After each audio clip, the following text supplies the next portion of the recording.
Let's talk about the multiplication and division of complex numbers in polar form.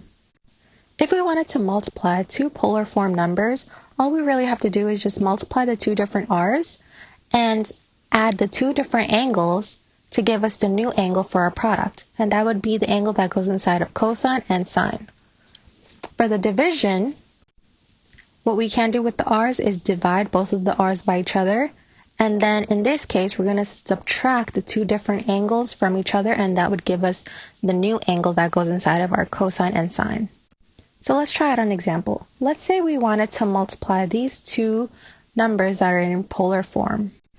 Our r's in this case are 5.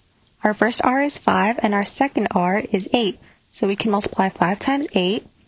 And then our cosine, we're going to have our angle. Our first angle is 11 degrees plus 34 degrees. So that's going to be our new angle. And then we also have plus I, sine of the same thing. We have 11 degrees plus 34 degrees. And now let's just simplify this. So 5 times 8 is 40.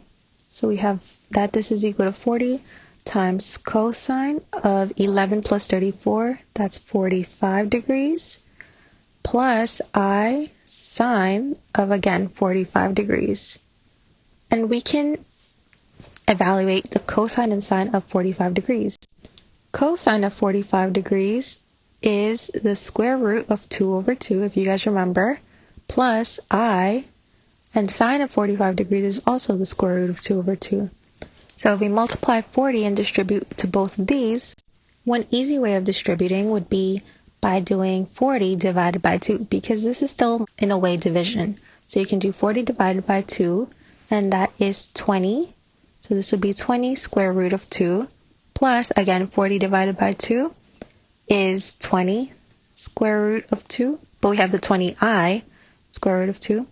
And so this is our final answer. This is our product for the product of these two complex numbers in polar form. So now let's try the division of two complex numbers in polar form.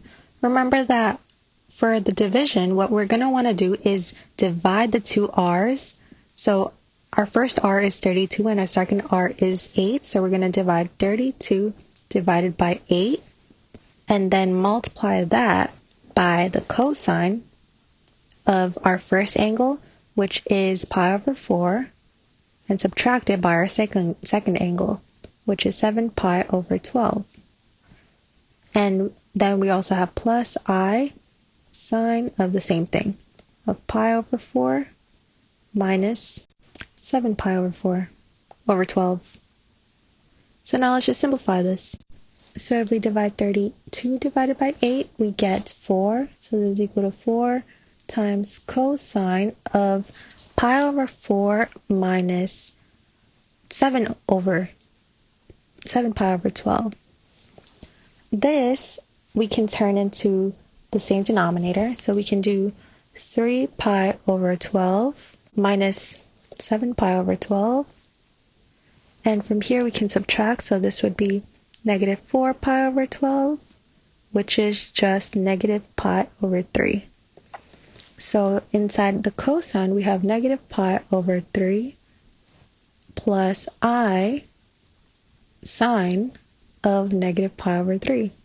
And evaluating this, we have 4 times cosine of negative pi over 3. If you guys remember, this is just 1/2. So this is 1/2, and it's positive because negative pi over 3 is in the fourth quadrant. Sine is negative, so this is going to be negative I, and sine of pi over 3 is the square root of 3 over 2. So we have this as our answer. All we have to do is distribute. So again, we can just do 4 divided by 2, and that's 2 minus 2i square root of 3. So we get this as our final result. So you can always follow these rules whenever you're multiplying and dividing complex numbers in polar form. Hope that helped.